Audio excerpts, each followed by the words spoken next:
This is CBS News, continuing coverage of Campaign 88, Election Night. From CBS News headquarters in New York, here is Dan Rather. Good evening, and thanks for being with us. Headline, George Bush is sweeping through the South like a tornado through a trailer park. He is out of the starting gate very fast where he was expected to be in Deep Dixie. Our CBS News coverage of Election Night 1988 is underway, a night to watch to see if Michael Dukakis will confound the polls, and the pros, and pull off the ultimate Massachusetts miracle, winning the presidency.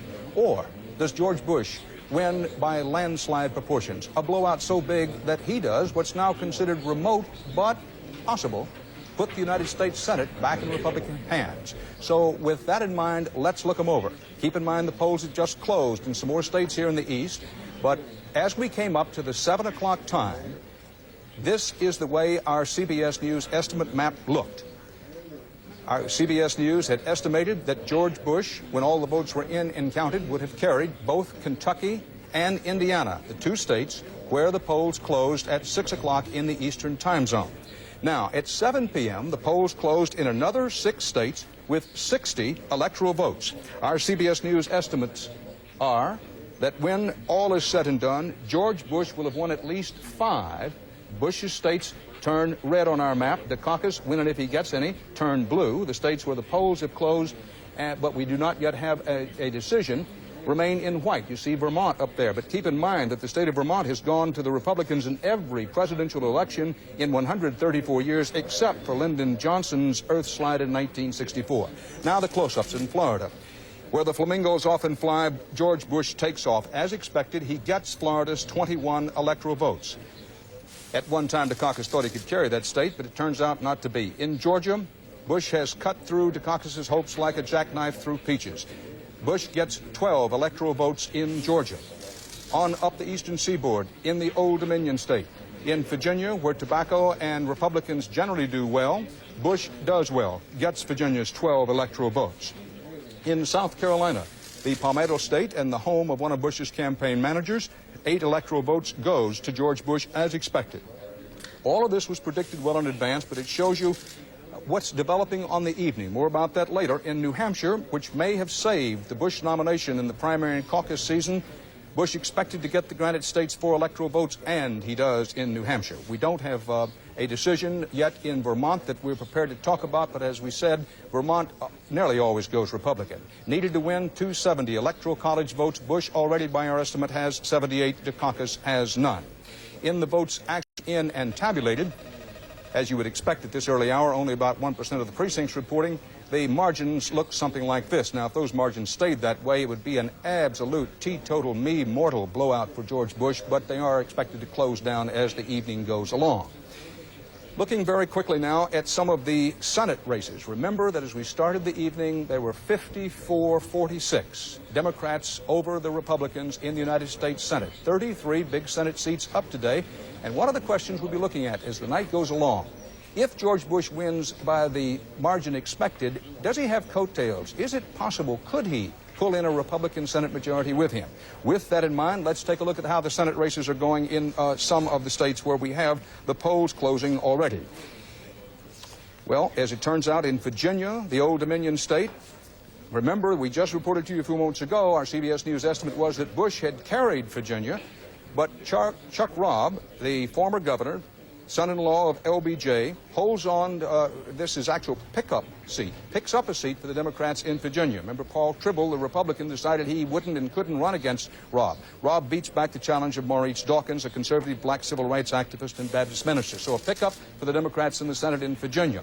In Vermont, our CBS News estimate is, when all the votes are counted there, that Representative Jim Jeffords, a Republican, will hold on to this Republican Senate seat in Vermont.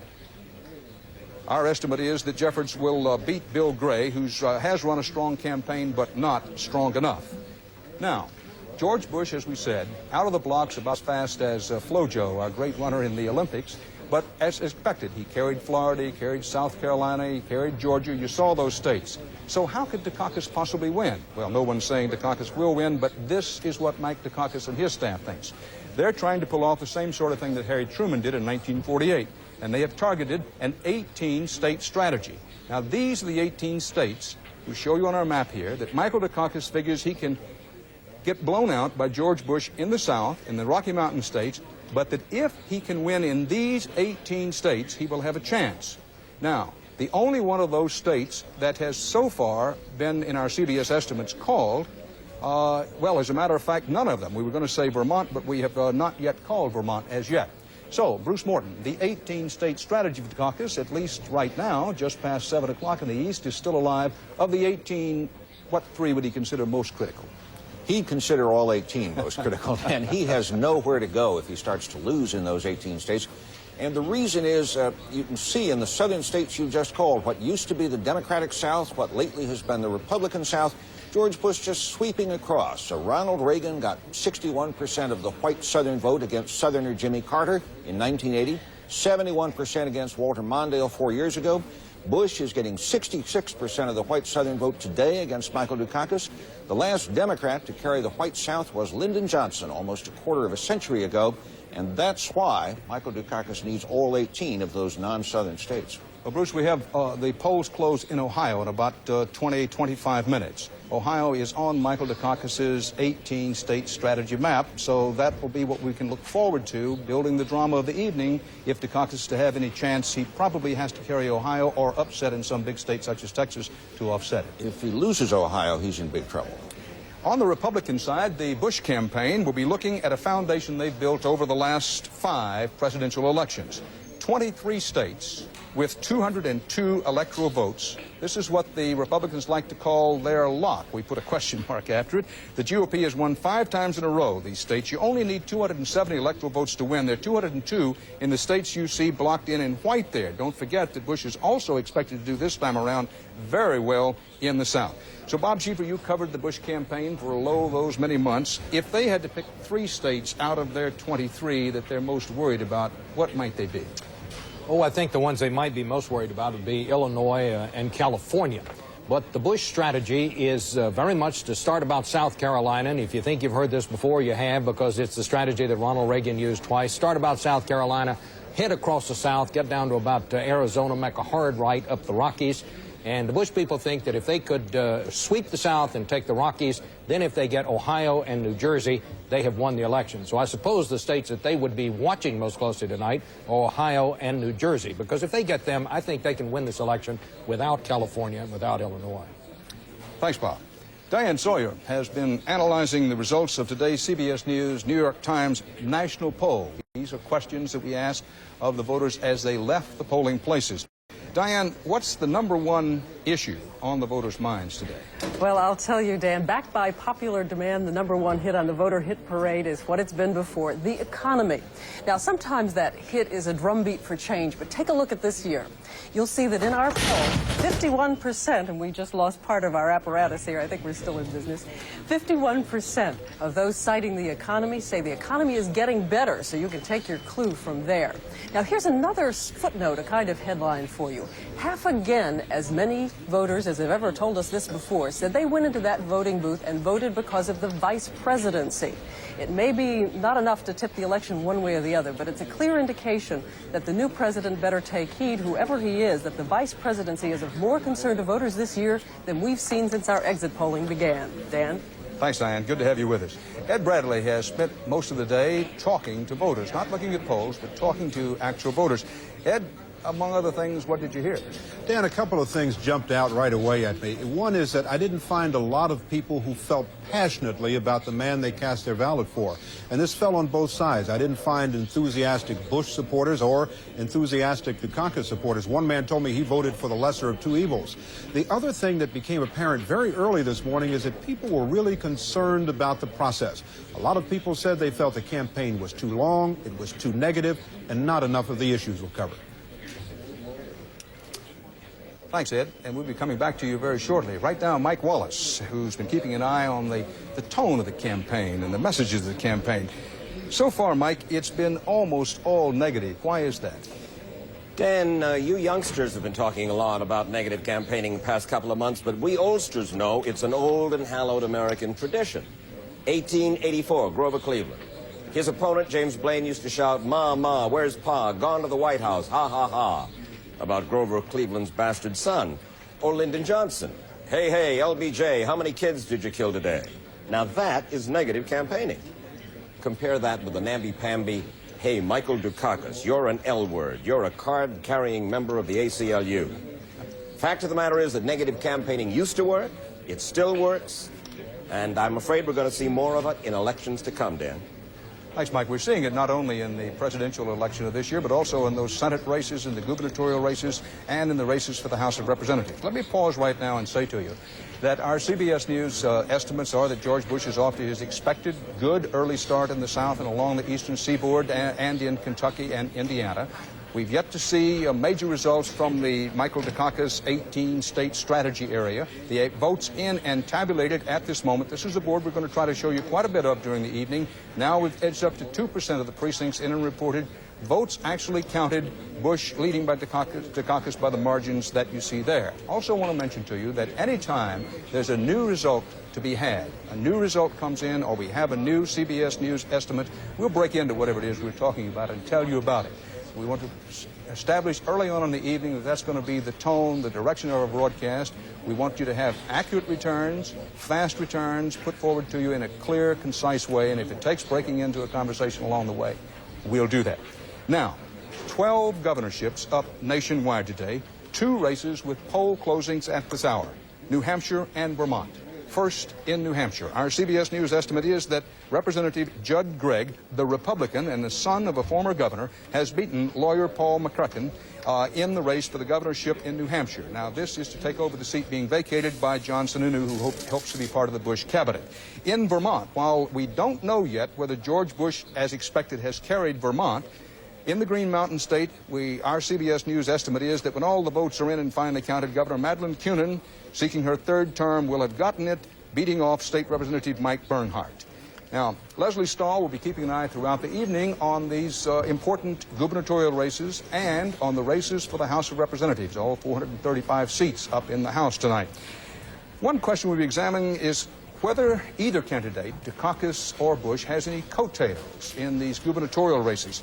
Anything we can tell them so far, Leslie, about that? Frankly, no. The 2 races that we have called so far, New Hampshire and Vermont, were fully expected. As you said, Dan, in New Hampshire, a Republican has replaced the retiring Republican governor. In Vermont, the incumbent Democrat has won. What's interesting in Vermont is that Madeline Kunin has made history tonight. She is the first woman ever in our country to have been reelected as a governor to a 3rd term. So she makes history in Yankee, Vermont. What's also interesting in Vermont, they may be making history in another way, is that in their at-large congressional seat, the socialist mayor of Burlington, who is running as an independent, is in a very tight race, according to our exit poll, actually slightly ahead of the Republican candidate, Peter Smith, the former lieutenant governor, and the Democrat, Peter Poyer, is way behind. The socialist mayor of Burlington is slightly ahead, as I said. The last time a socialist was in Congress was in 1948, Vito Marcantonio. So Vermont, Yankee, kind of ornery, they could be making history. It's too early to talk about coattails, Dan. And we'll also be looking to see what happens to governors who raise taxes. And, Leslie, let's note that Vermont is a state where the polls have closed, but our map, while showing a lot of red for George Bush, no blue yet for Michael Dukakis, does show Vermont still white, which means that while the polls have closed in Vermont, we're not yet certain what the outcome is going to be there. Keep in mind that Vermont is one of the states in Dukakis' 18-state strategy of ceding the South and the Rocky Mountain West to Bush, but beating him with Vermont and some of the big industrial states in the upper Midwest and Washington, Oregon, and California, some of that combination. So while we're watching Vermont to see how it goes, we're also getting ready to keep a close eye on Ohio, where the polls will be closing in about 15 minutes in Ohio. So that's the storyline and part of the drama building right now. When we come back, if we don't have any new results for you, we'll be talking to Charles Kuralt. So stay here with us.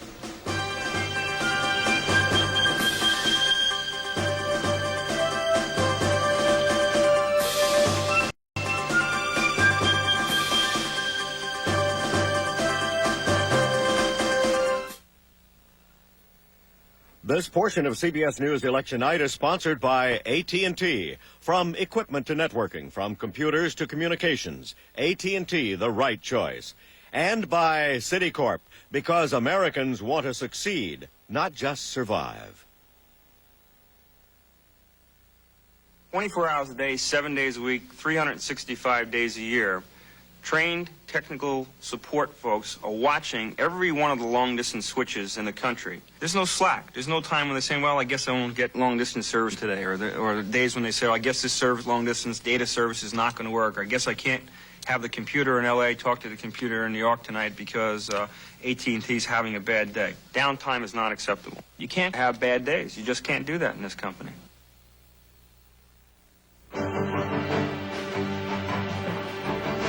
Ask every American the meaning of success, and you won't hear the same answer twice. Whatever your idea of succeeding, Citicorp and Citibank can help. With Citibank MasterCard and Visa cards, Citicorp Savings, Diners Club, and Citicorp Mortgage. We also serve millions of customers in every major marketplace worldwide. Citicorp, because Americans want to succeed, not just survive.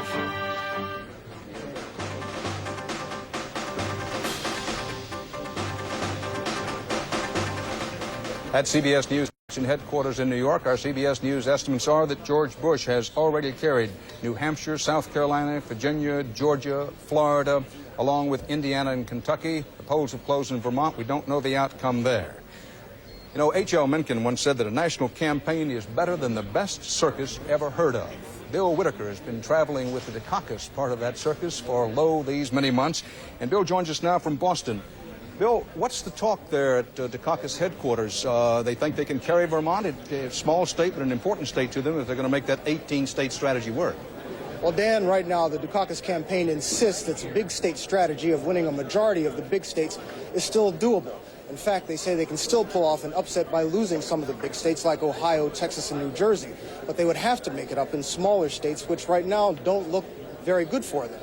It's a very tight schedule, and to show how tight things are, Dukakis went live by satellite through the Midwest this evening, urging voters in that crucial region to get out the vote one last time. Dan? Bill, they have to be worried about Ohio, where the polls are about to close, and the Bush people have been talking so confidently about Ohio. Well, they are worried about Ohio, but they're telling us that they're not. They're saying that they can piece together enough states around Ohio that can make up the difference. But as I said, those states look even worse for them than Ohio, so it seems like it's a very long shot. Long shot, but they could offset Ohio with someplace like Texas. We'll keep posted as the evening goes along. Thanks, Bill. Eric Ingberg is in Houston after covering the last days of the at least equally wild and woolly Bush campaign. Eric, are they worried about any state? Dan, I would put the order of priorities on that as being Ohio, which you just mentioned, as being a state that if it went for Dukakis would really give them the shivers here in Houston, Texas. After that, I think they're concerned about Michigan. Bush was there on his last day of campaigning. And then the third state that I think they'll be watching very closely tonight is the state of Colorado, which is part of the Bush base in the Rockies, but it's the one shaky state in the Bush base. Thanks, Eric Ingberg. We'll be back to you a little later on. Well, Bill Plant is at the White House where Ronald Reagan is watching all of the returns. Bill, what an incredible career Ronald Reagan has had. From Warner Brothers and the MGM Lion to the Presidential Seal, this is part of his continuing last goodbye. He campaigned very hard for George Bush, which Eisenhower, for example, didn't do for Richard Nixon. Well, that's right, Dan. You talk about the grind of this campaign. I don't think anybody had a better time in this campaign over the last 2 months than Ronald Reagan, who campaigned 25,000 miles since September and had a wonderful time doing it. And why? Because he sees it as a referendum on his 8 years, and he also is looking at a place in history if he becomes the first president in 150 years to bring his vice president into office after him. And he also is acutely aware, they tell me, Dan, that after he left the governor's office in California, the job went to a person he describes as a liberal. And he saw a lot of what he did wiped out. He doesn't want to see that happen again. And we should have mentioned it earlier, Bill. What a good point that not since Martin Van Buren in 1836 as a sitting vice president succeeded to the presidency. One of the things we're watching now to see whether George Bush, with Ronald Reagan's help, can do it. Thanks, Bill. I want to show you quickly, if we can, how the actual tabulated vote is coming along. This is a board, as I mentioned before, we want to show you pretty often through the evening. Only a few of the precincts reporting 2%. George Bush leading some 58 to 42%. As the evening goes along, of course, these numbers will build. Our CBS News estimates run well ahead of this, but we want to show you these actual votes counted, partly as a way to remind you that if you're a registered voter and you haven't voted, please get out there and vote and then come back and watch our coverage. Charles Gerault is with us now. Charles, you've been traveling those two-lane blacktop roads, the back roads, and drinking a lot of coffee around under a lot of water towers. What are people talking about? Has this campaign made much of a dent in folks talking? There hasn't been much enthusiasm out there in the country, I think. But I was just thinking, Dan, tonight feels different to me. This, after all, is the great feast day of freedom, and millions of Americans don't want to be left out of it. Somebody gave me a list of the places from which our own people are sending in returns to you. These are polling places: a car wash in Chicago, a retirement home for nuns in Rockford, Illinois, Emma Kreeb's feed store in Shamokin, Pennsylvania, and Debbie's School of Dance in Lake Village, Arkansas. All those are voting places for this one day. I voted myself this morning in a Sunday school room in a church in Greenwich Village, New York, and found the room full of people, long lines of people eager to vote. So there is a sense of duty still in the country, I guess, even if there isn't a lot of enthusiasm. Charles, when I voted this morning, it was at a schoolhouse here in New York City. There was a lot of enthusiasm, and what struck me is how orderly people were. Several of the women who worked at the polling place did a magnificent job of keeping everybody squared away. Now, coming up at 7:30 p.m. in the east of the United States of America, that would be just about 7 or 8 minutes from now, Ohio, North Carolina, Alabama, and West Virginia, the states that are in white with the exception of Vermont, way up there where the polls closed earlier, but we don't have a result. In all of those states, it'll be closing time for the polls. And our picture of the election, George Bush with 78 electoral votes by our estimates of the 270 needed. Once we get these states filled in that are in white there, we'll begin to know a whole lot more of whether Michael Dukakis has any real chance. So Dan Rather at CBS News Election Headquarters in New York. We'll see you again shortly.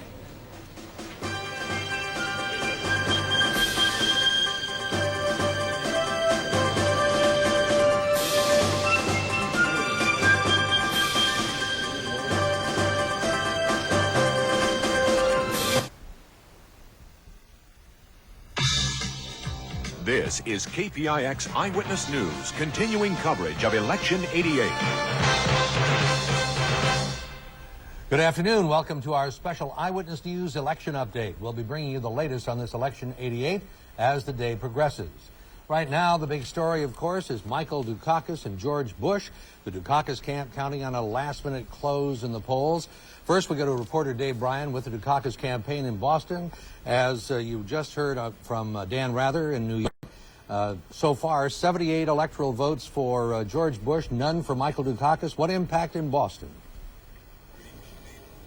We're live at the World Trade Center in Boston. This is Dukakis' national campaign headquarters for the night, where they're hoping for a miracle. With us is John Dukakis. John, thanks very much for stopping by. Let me ask you, first of all, the early returns don't look particularly encouraging. The networks are projecting the early electoral vote count, 78-0, 6 states in. No surprises, but it can't be too encouraging. We feel terrific. Every indication that we have across the country, not just in the places where the polls have closed, is that this is a dead-even race. In many of those large and industrial states that will make the difference, California could well mean the difference, and it's very, very tight by every indication. We have a very large turnout throughout the country. That can mean the difference. My dad's message of being on the side of working families is working. And all of the campaigning that he's done in the last couple of days has made a real difference as well. And we're just asking for every single voter who believes in our message, who believes in Mike Dukakis and Lloyd Bentsen, gets out there and vote. Election day is usually a pretty quiet day for the candidates, but that wasn't the case with your father today. That's true. We changed all of that this afternoon. He had an off day, but we've been out there beaming him by satellite all across the country in very crucial swing states, because we think that may mean the difference. 1961 vote in every precinct made the difference. This well could mean the difference here. The pace of the campaign in the last week, particularly the last 48 hours, has just been incredible. I've never seen anything like it. What is the point of all that? Well, the point is to make people know that Mike Dukakis cares about this country, that he's not taking them for granted, as Mr. Bush and Senator Quayle have done in the last several weeks. And I think that's what this is all about. We knew that this election wasn't over, far from it, that if we really did our work, we could make a difference. John, thank you very much. John Dukakis, we're live from Boston at the World Trade Center. We'll be back later on. Back to you now. All right, thank you, Dave. Wendy? Some of the early results already have George Bush carrying the states of Indiana, Kentucky. Let's go to Doug Murphy at the Bush camp in Houston right now. Doug. Wendy, we're here at the Brown Convention Center in Houston. This is where later tonight George Bush will be, where all of the Bush people are hoping there will be a victory celebration night. Texas Senator Phil Gramm is with us now. Some of the early states back in the Midwest have fallen in the Bush column. You're looking, though, at some key states there. What are they and why do you look to those? Well, obviously, New Jersey is going to be a key state. We believe that Michigan will be a key state and Ohio will be a key state. If we get any two of those three with what we think is happening in the South and the far West, we'll win the election. The early indications, first we saw Indiana and Kentucky. What do you see from that? Well, I see a sweep in the South. We believe we're going to get 60% of the vote in the South. There was concern about the last-minute push, and Dukakis is campaigning right into the middle of the night. Did that bother the Bush people? I mean, is that still going to affect them today, do you think? Well, we knew that there was some closure about 8 to 10 days out. We felt things were moving back toward us in the last few days, but tonight the fat lady sings. We think she's going to sing our song. Okay, Texas Senator Phil Gramm here with us. We're at the George Brown Convention Center. We'll be here through the night in Houston, letting you know what happens here with George Bush and with the Republicans. Back to you, Wendy. Okay, a few more hours before that fat lady sings here. When we come back, a look at what voters here in the Bay Area are finding when they arrive at the polls.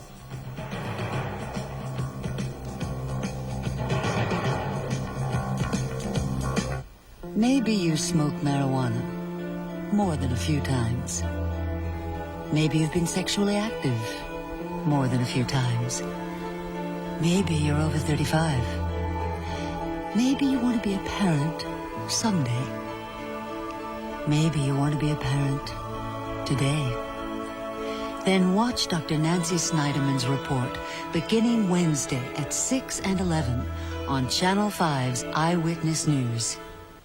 Can I get this tomorrow? You want it when? Tomorrow! At other stores, getting alterations by tomorrow can be a real problem.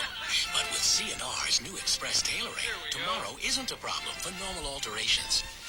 Yeah, we can have this for you by tomorrow. Tomorrow?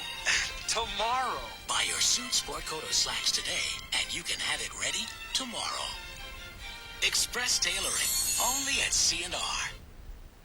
At the beginning of today's election, there were predictions of a low turnout. At least here in the Bay Area, that does not seem to be the case. In Marin County, the registrar is predicting a turnout of 76% or higher. San Mateo expecting to hit 77%. Also, the glitches that many people have expected have not shown up. This was the scene a short time ago at a polling place in San Francisco. Election officials in the city worried about their ballot, which is crowded with initiatives, but so far, the people working the polls say that the voters have been able to fill the ballot in a reasonable amount of time. There are no reports of any major backups. And if you haven't voted yet, you've got about, 3.5 hours to do so. We will be back in about 23 minutes or so. 23 minutes. We're now counting the moments. Right. And we'll see you back here for Eyewitness News, more continuing coverage of Election 88.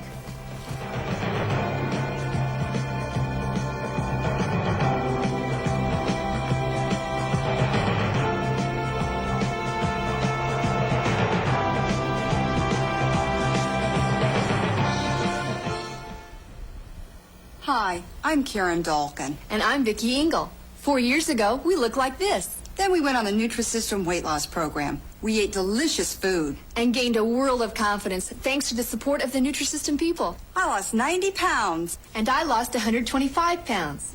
Best of all, we haven't gained a pound. Not in 4 years. Call now to lose up to 20 pounds in 4 weeks for only $49. Accept no substitutes. Call the numbers on your screen now for a free consultation. Why do more people buy at Levitt's than any other furniture store? The availability? Levitt's hates to make you wait, so they have your furniture in stock, ready to go. The prices? You can't beat Levitt's prices. Only $1,799 buys this 3-piece leather sectional, featuring 2 love seats and 1 corner wedge. Leather is durable and beautiful, and it's on sale now during Levitt's pre-holiday sale. You'll love it at Levitt's. People Are Talking in Reno. Starting Monday, November 14th.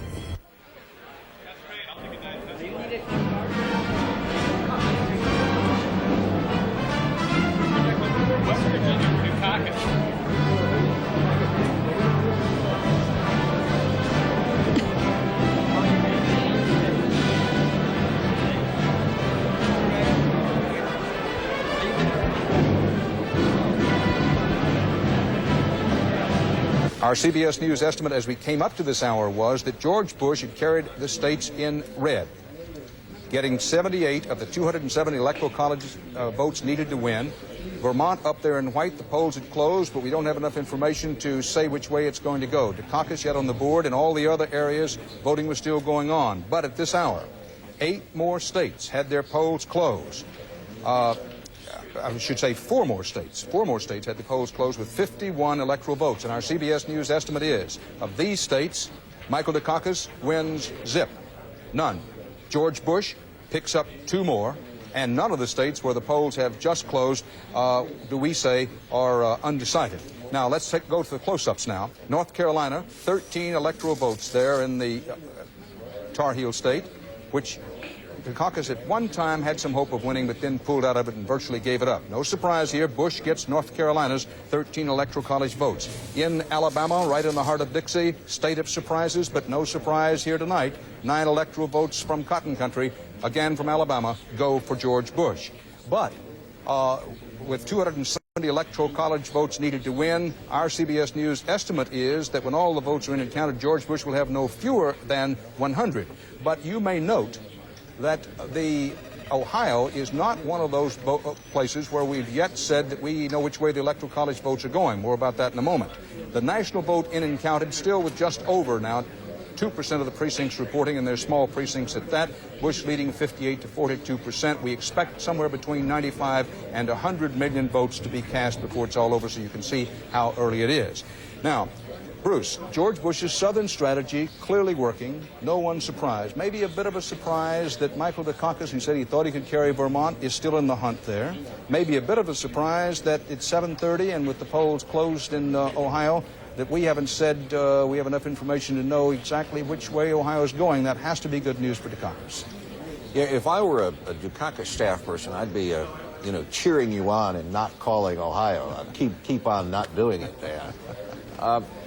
If there's anybody with a real reason to be happy about all this, aside, of course, from Mr. Bush, looking at the South, which looks like that Tom Clancy novel, Red Storm Rising, it's Ronald Reagan. This really is the Ronald Reagan Republican coalition holding firm again tonight. Our exit polls in the South show, for instance, that Vice President Bush got the votes of 85% of the people who approve of the job Mr. Reagan is doing as president. Now, Dukakis got just about the same percentage of the votes of those people who disapprove. But the point is, this is Ronald Reagan's South. And 2 people out of 3 think he's doing a swell job as president. So that is a probably enduring change that Ronald Reagan has wrought in the structure. You know, I'm old enough to remember when people said the Solid South, they meant Franklin Roosevelt's Democratic Solid South. That has changed. George Bush is running just about as well this time as Ronald Reagan did all those years ago. And a thing to look forward to. If George Bush runs as solidly in the Rocky Mountain West as he's expected to do, and as he's running the South, he's going to be very tough to beat indeed. It gives us a good opportunity to say, thanks, Bruce, that Bruce pointed out, saying, well, if you were in the Dukakis camp, you'd be cheering because we have not yet said which way Ohio is going to go. We want to pause and say, anytime we're having a conversation around this table or talking about something else, when a return comes in or when we feel confident of the CBS News estimate, we will break in and tell you. That's the spirit of our coverage tonight. Now, we may not always be first. We do so badly want to be accurate. So on a big state like Ohio, a very important state, and a state where it's sometimes a little difficult to tell from exit poll information how the final count's going to go. When we say to you, we simply are not prepared to make a CBS News estimate, that doesn't mean that we know which way it's going to go. It means just what we say, that we want to take another look, maybe several other looks at more of our returns from out there. Now, 33 Senate races, remember, very important part of our story here tonight. The Democrats started the day 54 to 46 over the Republicans in the Senate. If George Bush, if he were to win and win big, and his coattails were strong, he possibly could bring the Republicans to control of the Senate as Ronald Reagan did in 1980. 2 states with Senate races have just had their polls closed. And our CBS News estimate is that in Ohio, when all of the votes are in and counted, and this is a big win for the Democrats, the veteran and considered by the Republicans vulnerable Democratic Senator Howard Metzenbaum will have beaten off the challenge of Mayor George Voinovich, one of the strongest Senate challengers fielded by the GOP. He made an issue of Metzenbaum's liberalism, but he didn't win it. Also in West Virginia, and no surprise with this one, Senator Robert Byrd, who will be retiring as the Senate Majority Leader, up for re-election, wins. He's been in the Senate since 1958. This time he beats State Senator Jay Wolf. Our CBS News estimate is that Byrd wins in West Virginia. So, Bob Schieffer, an important hold-on for the Democrats in the Ohio Senate race. There'll be no pickup for the Republicans there in a bitter race that Ronald Reagan tried to turn around.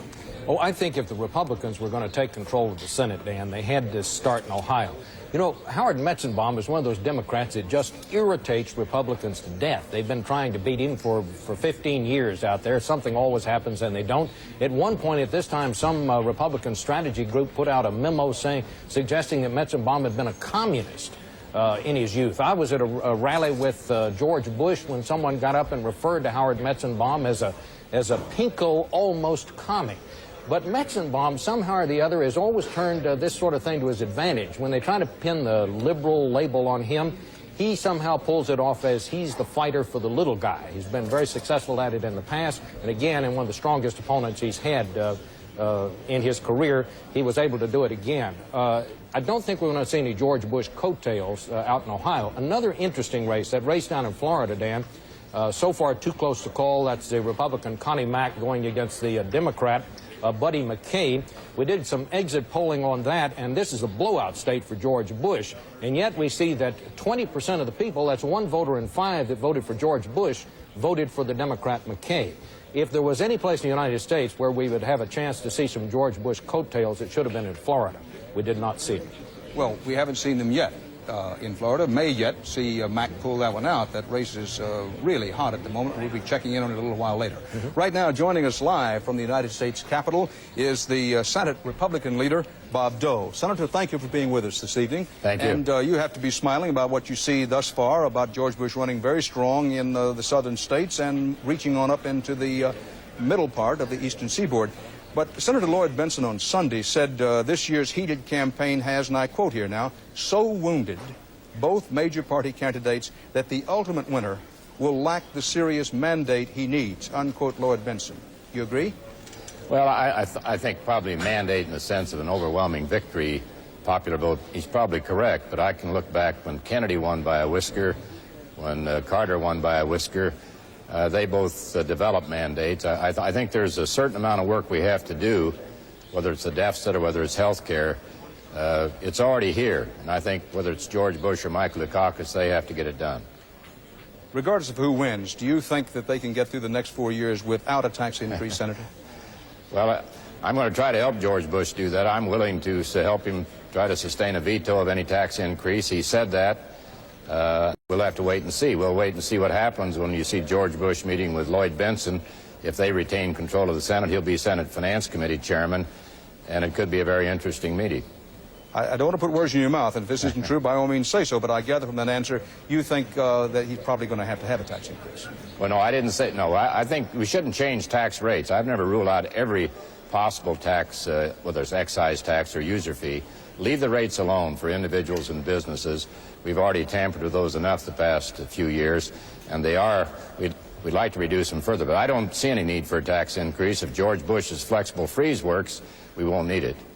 The Sunday after the Republican convention, Senator Dole, you said in reference to Dan Quayle, and again I want to read this because it's a direct quote, about Quayle, you could find better qualified people, unquote. In light of the campaign so far, have you changed your mind about that? Not really. I heard the Vice President saying on a David Frost interview that, well, if you talk about the ablest person for running mate, there are probably others out there, and that was the same thing I said. I didn't say anything critical of Dan Quayle. He's an outstanding young man. But let's face it, if you're looking for the ablest person, I assume that George Bush could have found others. But Dan Quayle has done a good job. He's going to be a good Vice President. Would you expect Mrs. Dole to have a place in a Bush cabinet if he's elected? I don't know. She hasn't expressed an interest in going back into the cabinet, but I assume if she were asked, she would certainly consider it very seriously. And of course, I would like to be the majority leader in the Senate. So far, there have been no surprises. The Ohio announcement was not a surprise. We didn't think we could beat Metzenbaum this time. We thought so early, but more recently, we've had to reassess that race. Senator Dole, thank you very much for being with us. Senator Dole was talking about the Senate race in Ohio, and our CBS News estimate is the Democrats hold on to that Senate seat with Metzenbaum winning. However, Ohio in the presidential race, right now, we don't have it in either Dukakis's column or in Bush's column. And remember, it's a big, big state for Dukakis, part of his 18-state strategy that he hopes to offset Bush's sweeps in the South and in the Rocky Mountain states. We mentioned before that there are 12 governorships up today. 2 races where governors' chairs were at stake have been called at this hour. So let's take a look. In North Carolina, in the governor's race there, our CBS News estimate is that when all the votes are in and have been tabulated, Governor Jim Martin, attempting to become the first Republican governor in North Carolina history to win a second term as governor, will have done so by beating Lieutenant Governor Bob Jordan. And in West Virginia, don't know how the presidential race is going to turn out in West Virginia yet, but our CBS News estimate is that businessman Gaston Caperton has beaten Governor Arch Moore. Highly popular. Another comeback story was Moore. Lost re-election in 1977, only to run and win again in 1985. But our estimate is that Caperton has beaten Moore, the Republican, in West Virginia. Speaking of hold-ons, Leslie Stahl, a big one for the Republicans there in North Carolina. And were you surprised by the outcome in West Virginia?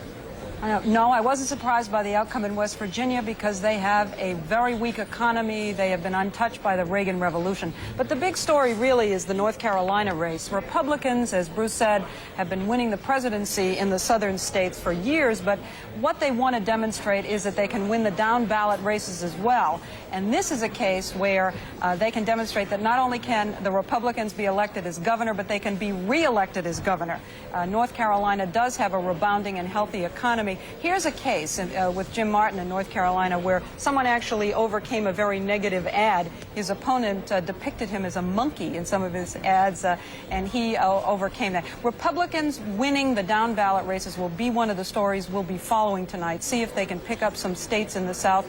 Maybe George Bush will have coattails in the southern races, Dan, but that's a big one for the Republicans, winning a re-election in North Carolina. Thanks, Leslie. Recapping very quickly now. We don't know about Ohio. We don't know about West Virginia. Our CBS News estimate is that in the Electoral College race, that Bush has at least 100 of the 270 Electoral College votes he needs. As you can see, Bush is beginning to paint the South red and has won the other states in red. The states in white, including Ohio and West Virginia and Vermont, are states where the polls have closed, but we do not yet have enough information to say which way it's going to go. Dukakis is yet to get on the board with any of his states colored blue. The other states are where the polls are still open. The national vote in and counted looks like this, with 3% of the precincts reporting Bush continuing to lead Dukakis about 58 to 42%. Now, coming up at 8 o'clock Eastern Time, that would be in about 17 minutes from now, some very big states. It's 16 states with 200 electoral votes plus be coming in after the 8 o'clock mark here in the East in a short time. Right now, our focus is on Ohio and West Virginia in the presidential race. When we come back, we'll be talking to Ed Bradley, so we hope you'll stay here with us.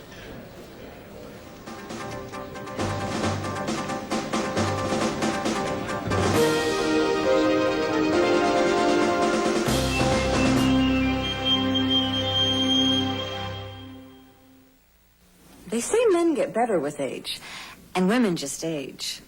Oh, really? Oil of Olay. Men get character lines, women get wrinkles. Oh, really? Created to penetrate quickly, lessen the look of lines. Only men get sexier. Oh, really? Created to fight dryness, silken, like your skin's youthful fluid. I don't intend to grow old gracefully. Oil of Olay. I'm fighting it every step of the way. Really. Cash or charge? We interrupt this purchase for a reminder. I've got to have it. There's still one more place to comparison shop. I don't know where to start. Here, by choosing the card that actually pays you cash. Cash back for every charge. The Discover card. This one. It's perfect. It pays to Discover, the card that pays you back.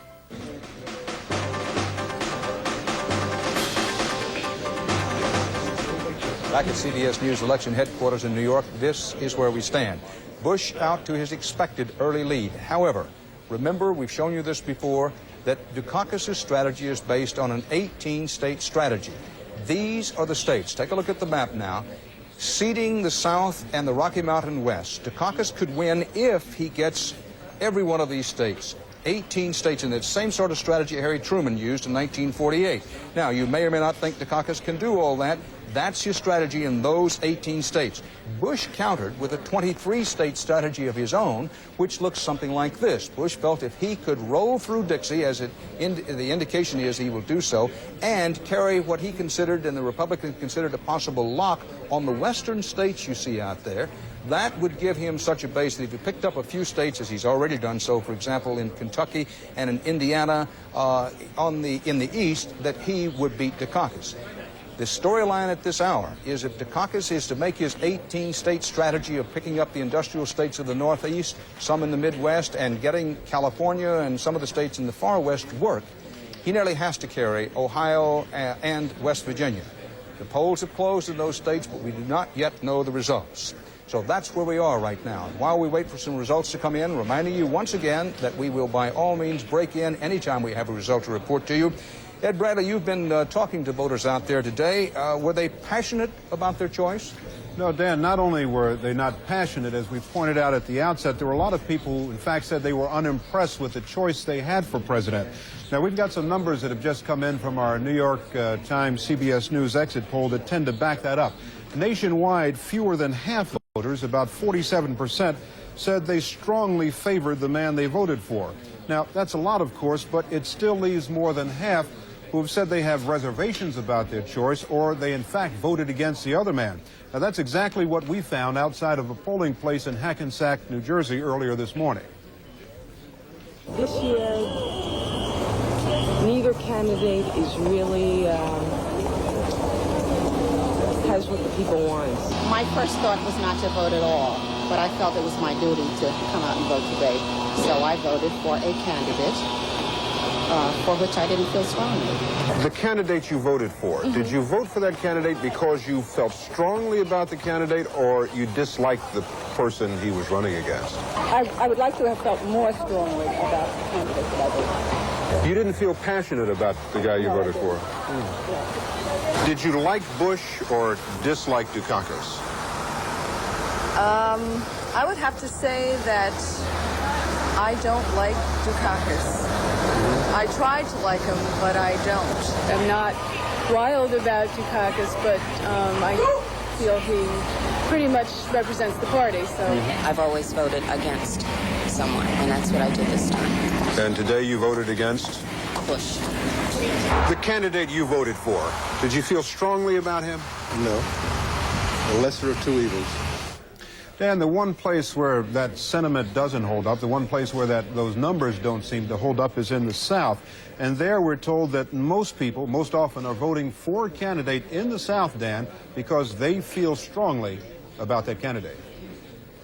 Thanks, Ed. And noting that about 1/4 of all the electoral vote needed to win, about 1/4 of them are in the South, and that no time this century have the Democrats wrested the White House away from the Republicans without a Southerner on the ticket. Of course, this time they have Lloyd Bentsen on the ticket. I want to show you quickly where the votes in and counted are at this moment. We have only a few of the precincts reporting nationwide, but as the evening goes along, this will become increasingly important. So with more than 3% of the precincts now in, Bush still leading Dukakis about 58 to 42%. Remember, the polls have closed, but we do not yet know which way they're going to go in the very important states for Dukakis, certainly, of Ohio and West Virginia. And then coming up in about 11 or 12 minutes, the polls are closing in a lot of other states, 16 states, including Texas, Pennsylvania, Illinois, Michigan, New Jersey. This could be the hour of decision. So if you're going to leave us at any time tonight, this isn't the time to do it. Standing by right now is Paul Brontis, Dukakis' campaign manager from Boston and in Boston. Thank you very much for being with us, Counselor. How are you feeling right now? You must be a little nervous about Ohio. Well, I think that we're feeling very good. We think that we're very competitive in most of the major battleground states and the states that we need to win. And we've always said that this is going to be a very close race, right from the outset. I think we're going to have a long night tonight.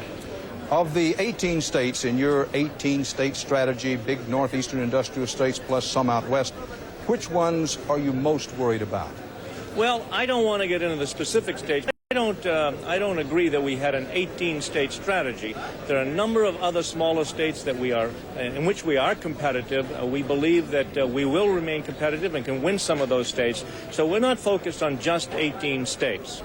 No, but you would agree that you didn't expect much of anything in the South. You didn't expect much of anything in the Rocky Mountain states, so you'd have to have either the 18 states that we've been talking about, or if you lost a big one, say Ohio, then you'd have to surprise in a place like Texas, wouldn't you? Well, there are other states in the Rocky Mountain states where we believe we are competitive and will be competitive throughout the night.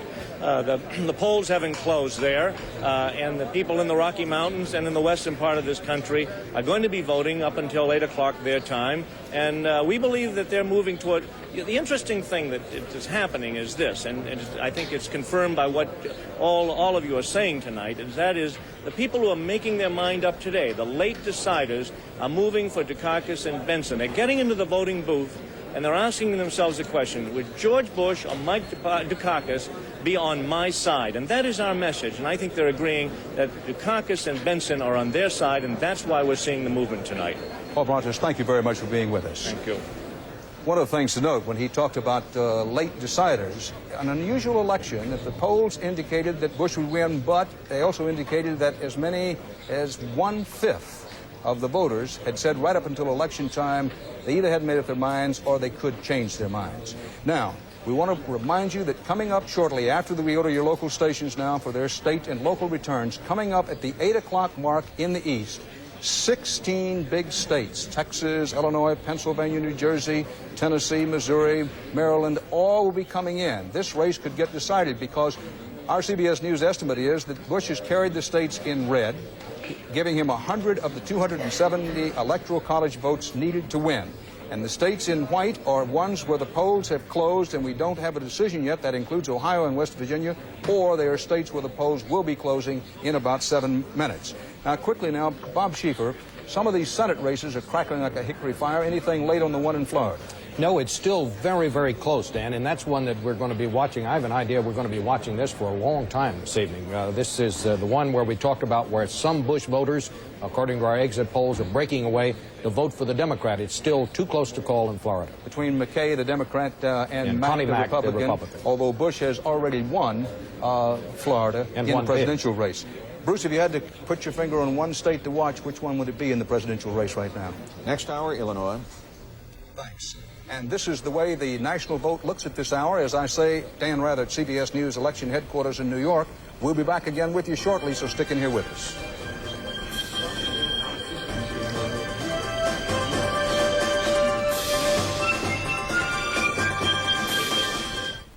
This is CBS. This is KPIX Eyewitness News, continuing coverage of Election 88. Good afternoon. This is an Eyewitness News Election 88 update. We're going to be bringing you the latest returns every half hour throughout the evening. And right now, the big question is whether Michael Dukakis can pull an upset win in the presidential race. Hank Plant spoke with Dukakis by satellite just a few minutes ago. Are you concerned that these early network projections will turn off California voters? That's always a concern, but I hope that every single voter within the sound of my voice will make sure that he or she gets to the polls. This is going to be a long night. The early projections do not look good from what we are seeing. In both of the states that have been projected, we did not expect to win, but this is a very tight race, clear across the country. It's a virtual dead heat, and obviously California and the West Coast are going to be very important, so that I hope people continue to vote and vote early and often, and that we get a big, big turnout in California. The projections so far and the reports we're getting from California are very, very good. I have been told by many people, and you've heard this too, that you should have had the enthusiasm over the last few months that you had yesterday in San Francisco. What do you say to that?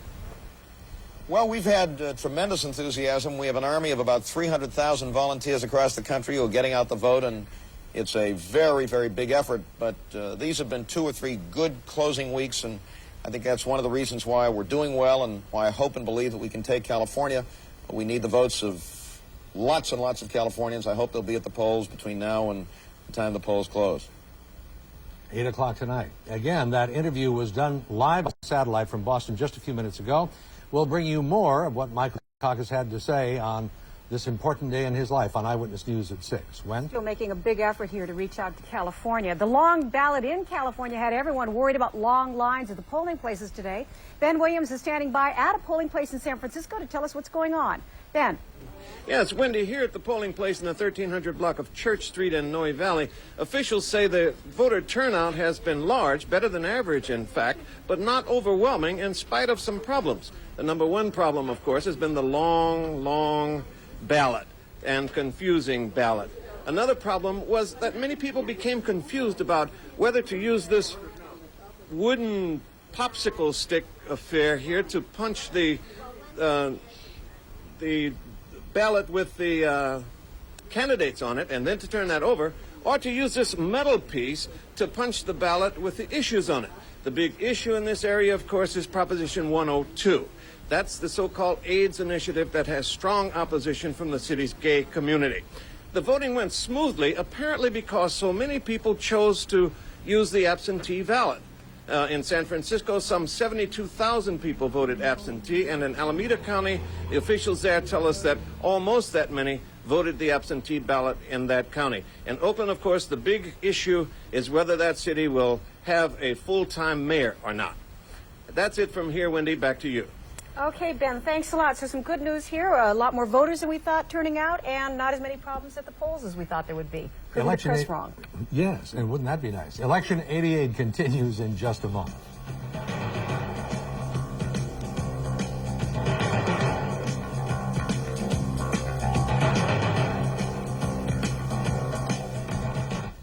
If you're not shopping with this, you're spending too much on groceries.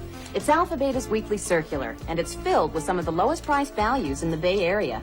This week, Laura Scudder's Twin Pack potato chips are just 99 cents. A 48-ounce bottle of Crisco oil, your choice, vegetable or corn oil, is just $1.99. Bluebonnet stick margarine is only 43 cents for a 4-cube pack. So look for our circular every week in your mailbox, or ask your local Alpha Beta manager for a copy.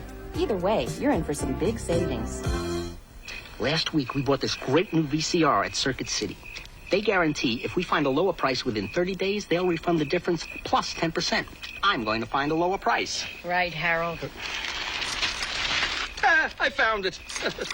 Oh, it's a Circuit City sale. Don't they pay anyway? They pay anyway, even on their own sale. That's some guarantee. Harold, you're brilliant. Circuit City, the intelligent choice. Lauren Mancaro will be following the propositions on the ballot for us tonight. Some very hot ones on there. And Lauren, you can tell us what to look for. Wendy, as you know, there are 29 statewide measures for voters to consider this year. Studying them and knowing how to vote on each has been a major chore for any voter. Only twice before in California history have there been more issues on which to decide. We'll be watching tonight as the results unfold on the hot issues throughout the evening. We'll let you know, for example, how Californians voted on the 2 age reporting initiatives. There are also 2 ballot items designed to provide housing for the homeless and low-income people. And we'll see if California voters decide to return Cal OSHA to the workplace against the wishes of the governor. And we'll learn if $10 million spent by the tobacco industry was enough to stop Proposition 99. And, oh, those 5 insurance initiatives, the most complex issues on the ballot. Californians could be paying less for coverage after tonight. Yes, those insurance initiatives. We'll be watching those. Thanks a lot. Finally, something no political activist should be without: exercise shoes to help you exercise your political right. These are from LA Gear, and they come with detachable Velcro vote for Dukakis or vote for Bush, depending on your proclivity. And of course, as the night wears on, you can change that if you want to be with a winning team. This is the equal time one right here. Yes, they're running for their political life. And we will be back in 23 minutes.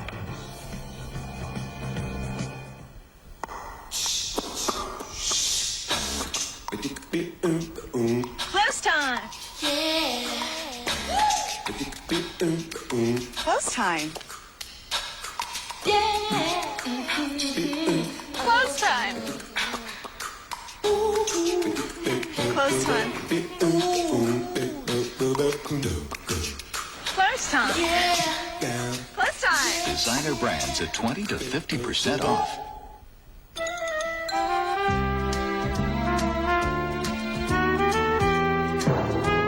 For years, Cats across America have depended on the #1 premium cat litter, Johnny Cat. Only Johnny Cat contains moisture-activated Green Guard odor control, so Johnny Cat works when you and your cat need it most. Johnny Cat Premium Cat Litter and a little privacy is all any cat needs. Pause for Cause, weekdays at 5. Election night from CBS News headquarters in New York. Here again is Dan Rather. Welcome back. Headline at this hour, Bush takes the big enchilada, Texas, and moves a very large step closer to the big 270. Listen, this could be the hour of decision. If you're going to be excited about this presidential race, take it from me, this is the time. Because by the time this half hour is out, certainly by the time this hour is out, it could be all over. This is an hour that will tell us whether Michael Dukakis gets enough of his must-win states to keep his hopes alive. Let's take a look. Now, as we came up to this hour, up to 8 o'clock in the east, this is what the map looked like. The states in red gave Bush 100 of the 270 electoral votes he needed to win. Dukakis had yet to get on the board. The states in white are places where the polls had closed, but we didn't have enough information to say that they'd gone one way or the other. That includes Ohio, West Virginia, and Vermont. But at 8 p.m., 16 more states, the ones that just turned white on your map there, plus the District of Columbia, 16 states plus D.C. with 202 electoral votes have just had their polls closed. The states in brown, the polls are still open and people are voting. Of those states, our CBS News estimates are Dukakis wins 2 of the states and finally gets on the board in the blue. You will, with the blue, they're both in the northeast quadrant. George Bush colors another 9 states with his big red machine. 6, the ones in white, are where the polls have closed, and we do not have them yet decided. That includes the big one of Illinois. Now let's go for the close-ups. In Texas, 29 electoral votes. The Benson gambit does not work in Texas. Remember, Lloyd Benson, the senator from Texas, was put on the ticket with Dukakis in hopes that he could bring Texas through. He does not do it. Bush gets a very important 29 electoral votes in Texas. In Michigan, another state on Dukakis's 18-state strategy must-have. Doesn't get it. Bush carries Michigan's 20 electoral votes, and the noose begins to tighten on Dukakis. In New Jersey, 16 electoral votes in the Garden State. Bush was expected to win there, and he does so, picking up another 16 electoral votes. In Massachusetts, 13 electoral votes. Governor Dukakis' home state. Bush challenged him hard there, but Dukakis gets on the board by carrying Massachusetts and picks up his first 13 electoral votes. In Delaware, 3 electoral votes in the small state. George Bush was widely expected to carry the state, and he does so, picking up 3 more. District of Columbia, it would have been the biggest upset of the night if this didn't go Democratic. D.C. has gone for the Democrats every year since they've had the vote, and they do this time. Dukakis gets his second set of electoral votes by picking up D.C.'s 3. In Tennessee, the volunteer state, a border state where the Democrats should have a fighting chance. Turns out they didn't have much of one. Bush sweeps it, gets Tennessee's 11 electoral votes. Mississippi, down along the Delta, 7 electoral votes. George Bush was widely expected to win it, and does. Picks up 7 electoral votes in Mississippi. Moving to Kansas, it's said that downtown Beirut might be more hospitable to Democrats than either Kansas or North Dakota. We're going to North Dakota first, and it turns out to be true because Bush sweeps North Dakota, a state where the Democrats thought they might just maybe had a chance, but Bush wins it, gets the 7 electoral votes there. Now, in Oklahoma, dry hole for Dukakis. Bush gets 8 electoral votes in Oklahoma despite a lot of difficulties with the oil and gas industry there. We swept past Kansas in that. Don't quite know why. You know, to err is human, but it takes a computer to really foul up. And while we show you North Dakota again, which Bush has carried, we will tell you that Bush also gets Kansas 7 electoral votes. Now, the reason we ran through those is because this could be the hour that does it. It isn't over yet. What Yogi Berra said is true. It isn't over till it's over. But when it's over, and this could be the hour when it gets that way. Give you a short recap. 270 electoral votes needed to win. Bush has 204 by our CBS News estimate. Dukakis has 16, Massachusetts and the District of Columbia. The champagne is on ice for Bush. They aren't popping the cork yet, but they may soon do it. The votes in and counted all across the country. 4% of the precincts in now, still only a few. Bush still leading Dukakis 58 to 42%, but it's still early on. Well, Bruce Morton, very big wins in Texas and Michigan for Bush. It makes it all the more important now that Dukakis wins Ohio and Illinois. Yeah, he's climbing uphill, holding on with his fingers at this point, I think, Dan. The story in Texas is that Lloyd Bentsen was a bright star for the Democratic ticket, but simply not bright enough. 1/4 of the Dukakis voters said the reason they voted for him was because they liked Lloyd Bentsen, but that just wasn't enough. Bush's voters cited a number of things. They cited his experience. They cited Dukakis' liberalism. A number of them said crime was an important issue to them. And guns and gun control was an important issue. Lots of people, as you know, Dan, because you're from there, own guns in Texas.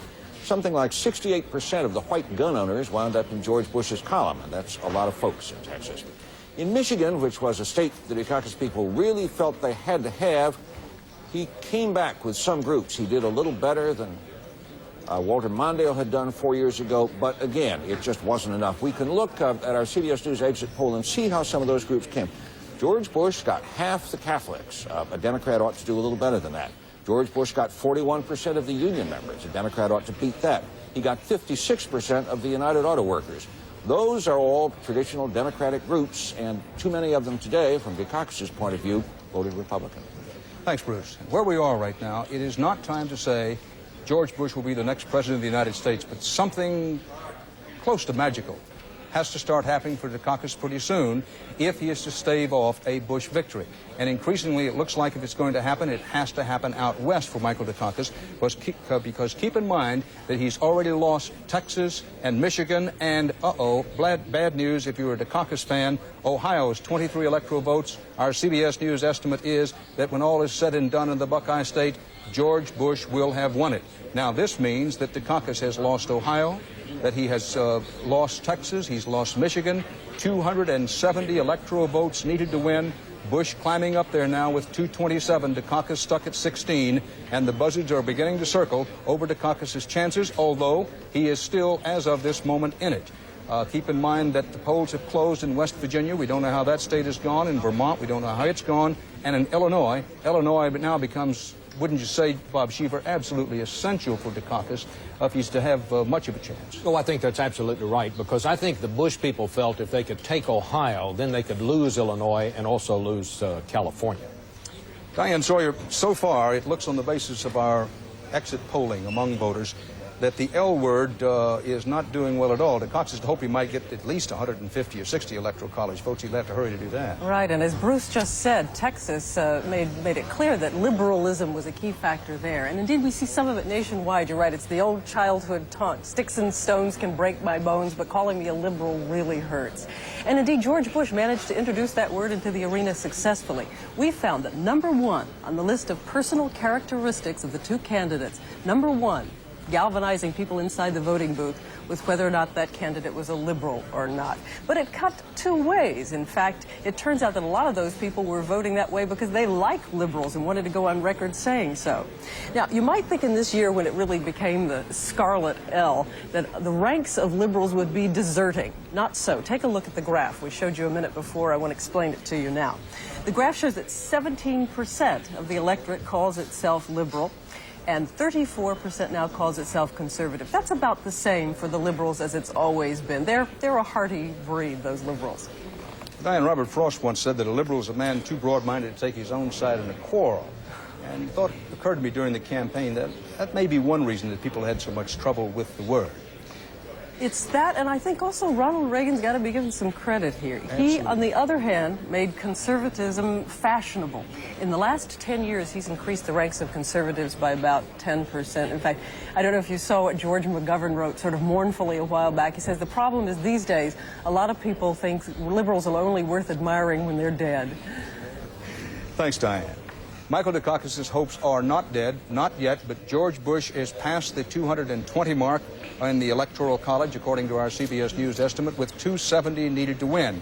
It becomes increasingly difficult to see, but not impossible to see, where Dukakis could start rallying. But if what we've had is Bush jumping off like a rabbit with a real fast first start, and it's going to be a rabbit and the tortoise kind of race, the tortoise, being Dukakis, has got to start moving very, very soon. Now, among the other stories we're watching tonight, remember, the question of whether George Bush can bring in a Republican-controlled Senate with him. The Democrats started the night 54-46 in control of the Senate. Wasn't considered much chance that Bush could do it, but maybe, just maybe. That's the story we're watching. What happens to the House of Representatives? The Democrats will retain control, but Do enough conservative Democrats get in and a few Republicans get in where they can put together an old Dixie Cat kind of coalition, give the new Republican president, if that's what's to be, some help? That's outstanding. What happens to all the governor's races? And we'll be having a look at some of the hot Senate races right after we pause for these messages.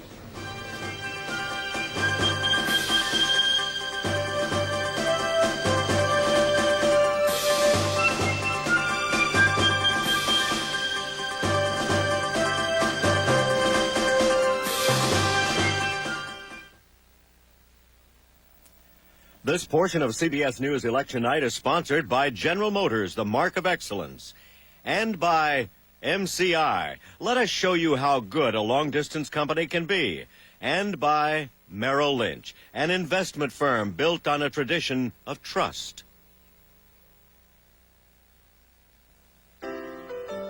My favorite GM car I worked on. Kept it all these years, even after I retired. Every time my son looks at it, he smiles. Very popular at the time, I tell him. My boy's at GM now, building beauties like this one. One thing hasn't changed. We still build them to last. GM cars have held their resale value better than any other U.S. make.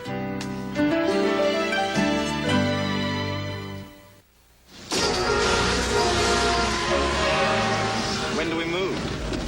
I thought November 8th seemed appropriate.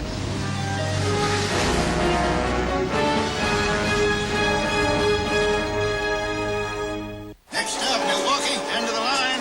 No, sir. It's just the beginning. I'm here to open our new branch office. Soon we'll be all over America. Mr. Merrill, that's my boss, says people don't just invest in companies. They invest in dreams. That's so. There's no dream too big for a country this size. Charlie Merrill's vision brought Wall Street to Main Street. Today, that vision helps Merrill Lynch find financial opportunities around the world. Merrill Lynch, a tradition of trust. When you weigh one diet against another, consider this. If you don't get enough protein when you diet to lose fat, you might lose muscle. Protein can help you keep muscle while you lose fat. And Special K has the highest level of dietary protein available in a cereal. So exercise your good judgment, too. Include this Special K breakfast in your balanced diet. And make a firm commitment to your body. Special K. Keep the muscle. Lose the fat. Let's go. We're almost ready. Great. Bill, how's sales doing with their presentation? We're ready. When your department has to deliver, call Kinko's, the copy center. We take care of the copies so you can take care of business.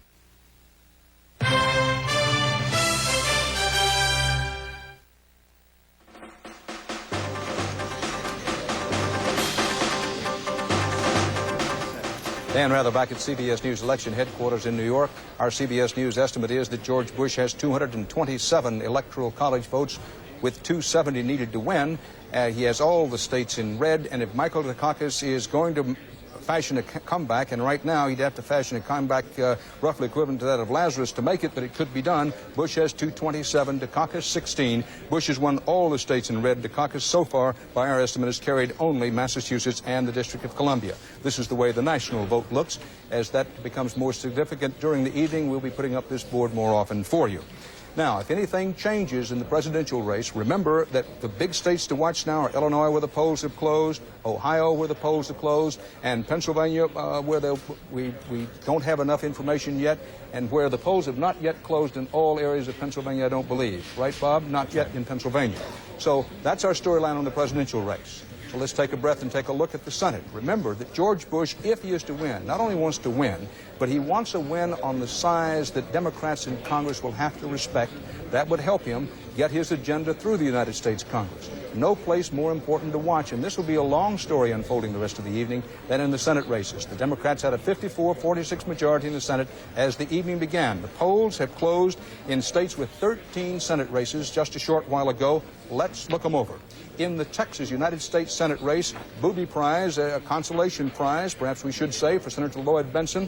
He's way behind with Michael Dukakis on the national ticket, but our CBS News estimate is that he's finishing way out front of Representative Bo Bolter, his opponent for the Senate in Texas. Yes, Benson could run for both. More about that later. In Delaware, the Republicans hold on to a seat. Our CBS News estimate is that incumbent Republican Senator William Roth has beaten off the challenge of Lieutenant Governor S.B. Wu.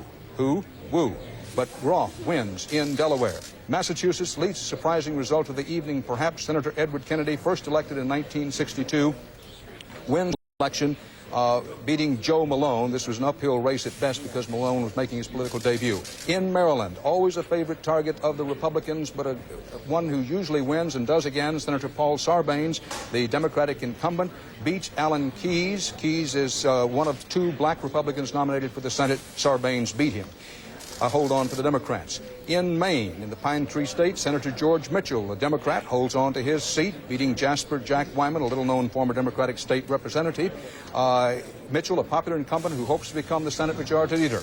In Michigan, Senator Don Regal, who was a Republican congressman until he switched parties in 1973, runs as a Democrat for the Senate for re-election and wins it.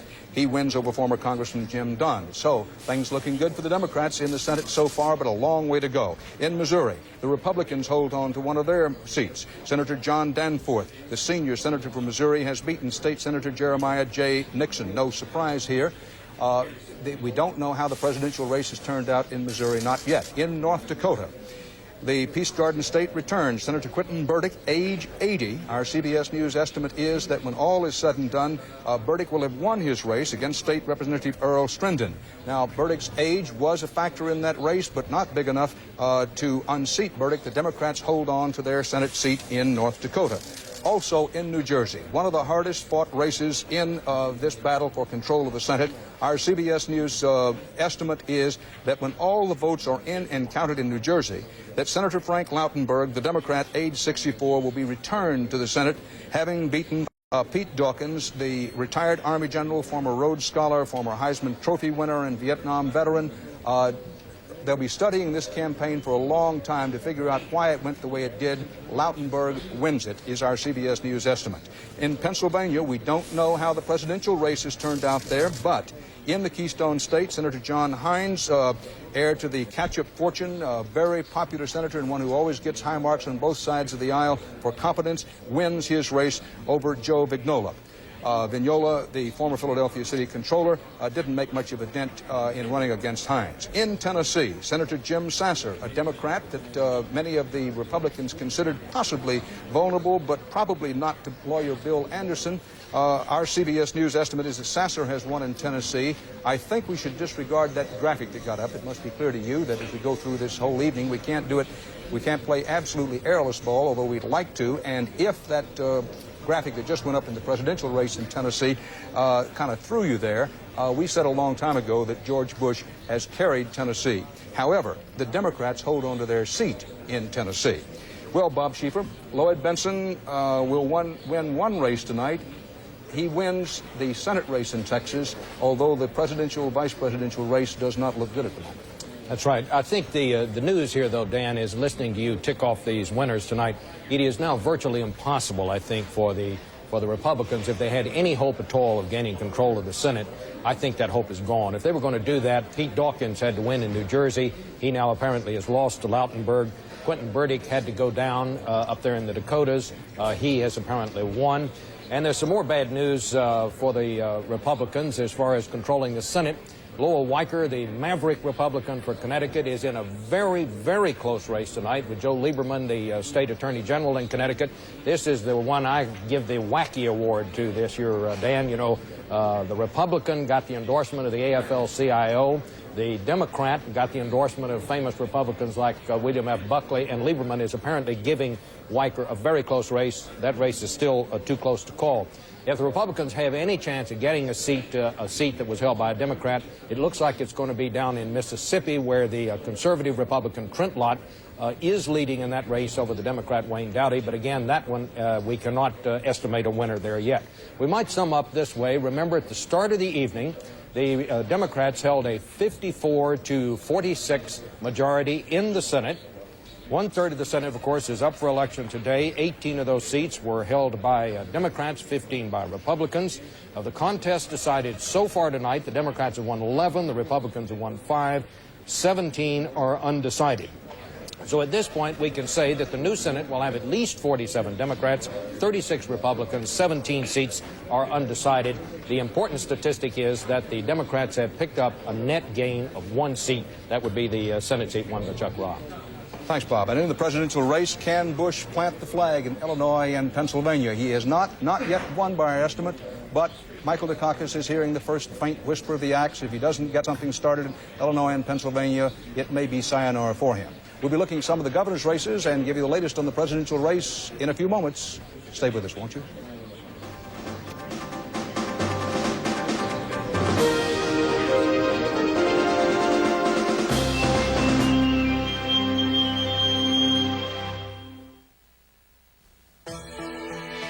It's all about safety out here. Testing the features we build in to keep drivers out of trouble. High-speed handling, maneuverability, anti-lock braking means a lot out on the road. After all, somebody's family is going to be driving this car, maybe even mine. GM cars have been rated best American-built cars by the Insurance Institute for Highway Safety for 11 years in a row.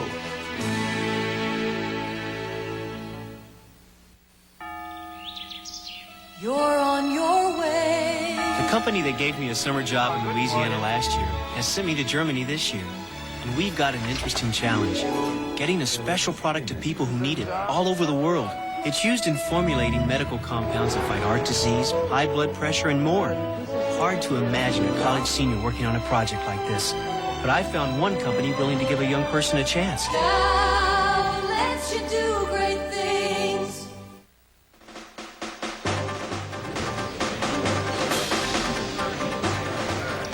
Bush has key wins in Texas and New Jersey and in Michigan and in Ohio, but he does not yet have enough electoral votes to win by our estimate. This is the way our map shows it. Bush in red, Dukakis in blue, 227 of the 270 needed to win for Bush. Now, very quickly, we have results in 3 governor's races where the polls closed at 8 o'clock. Let's look at them. Governor Mike Castle in Delaware has won the governor's race in that state. Castle beats retired labor lawyer Jacob Cresto. In Missouri, Governor John Ashcroft, the Republican, holds on to the seat for the GOP, beating Betty Cooper Hearns. And in North Dakota, in the governor's race out there, Governor George Center, the Democrat, first-term governor and wealthy sugar beet farmer, we estimate will be returned to office, having beaten Leon Malberg when all the votes are in and counted. Let's show you very quickly now where the race stands in terms of votes actually in and counted. And as we show you that tabulation, I'll say it's Dan Rather, CBS News election headquarters in New York. We'll see you again shortly as the presidential race hangs in the balance.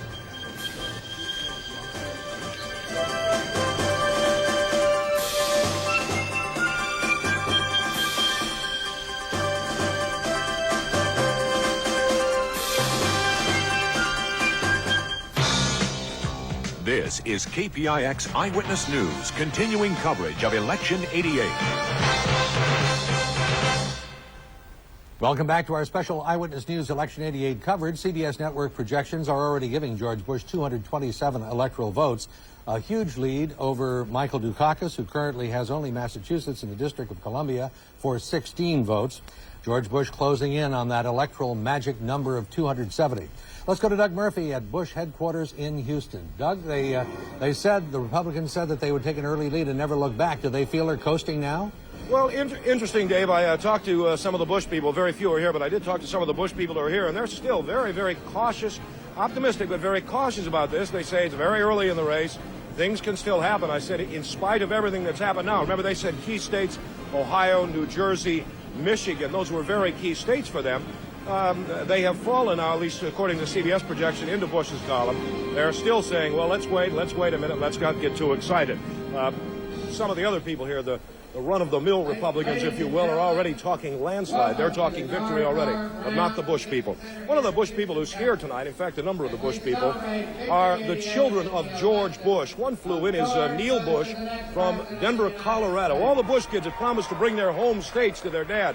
We talked to Neil Bush about how well he was doing in Colorado. And you're right, I have a brother in Texas, Florida, Virginia, and a sister in Maine. All of them say they're delivering their states. There's a lot of pressure on Neil Bush tonight. Has there been additional pressure put on the entire Bush campaign by this last push by Michael Dukakis? I think so, sure. You know, at the end of a campaign, and I'm no expert on it, but it seems to me that every campaign closes a little bit towards the end. And Dukakis has really done all he can. He's been an aggressive campaigner. I give him credit for that. And, you know, so I think a lot of the hard work he's put into it's forced us to give it the extra effort. But Dad's a competitor. The program is just starting here at the Brown Convention Center in Houston tonight. The family, George Bush and his family, are all together right now in a private family dinner. They are expected to be here sometime tonight around 10 o'clock. Of course, I imagine that's 10 o'clock Texas time. That could change depending on how the events of the night as far as the election, as far as the polling goes. That's a story here from Houston. Dave, back to you. All right, thanks, Murph. So that's the secret to a successful campaign, a large family. Apparently so. Right now, George Bush's projected lead in the Electoral College, again, looks overwhelming. CBS projecting Bush with as many as 227 electoral votes, most of those coming from a strong showing in the South. Now, just a short time ago, Eyewitness News reporter Dave Bryan talked to Dukakis campaign manager Paul Brontis about those numbers.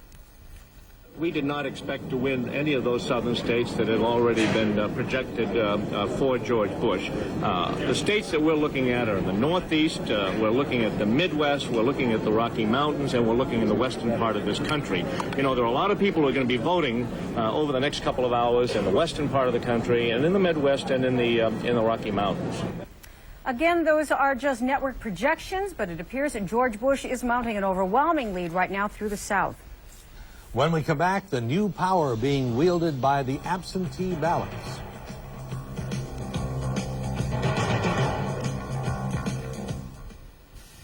KPIX coverage of Election 88 is brought to you in part by Valstro Mazda in Oakland. A different approach, a better car buying experience.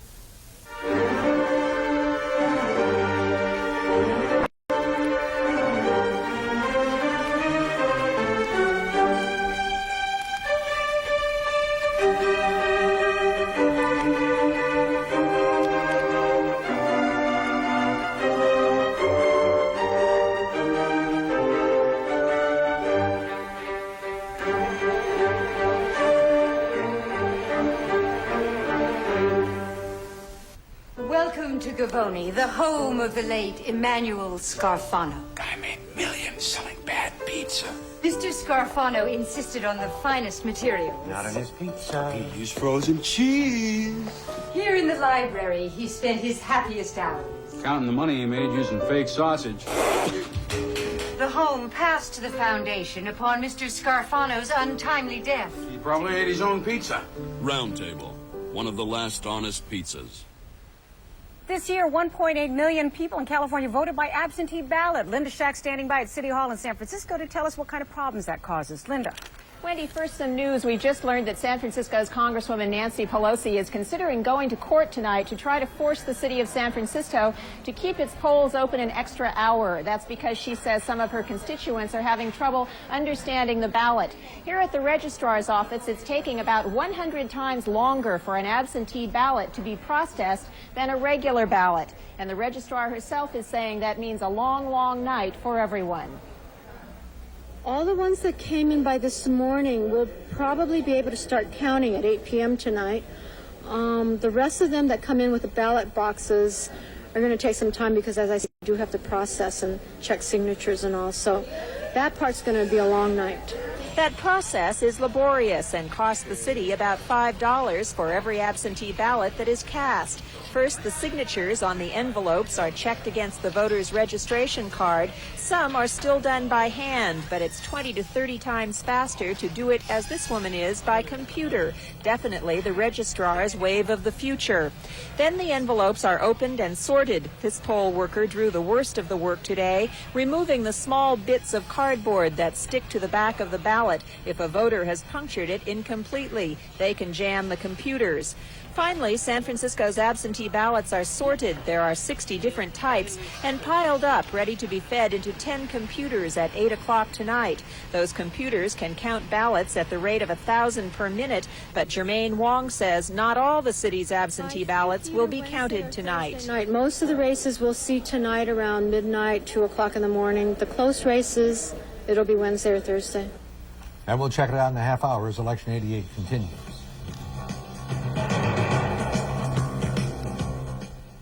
Here's why these members of the United States ski team prefer Alka-Seltzer Plus cold medicine. I came down with some mean cold symptoms. I was congested, I was tired, I couldn't breathe through my nose. I took Alka-Seltzer Plus and it helped to remove those cold symptoms. I've got a number of guys that are depending on me, and I have to be out there the next day. And Alka-Seltzer Plus really helps me do that.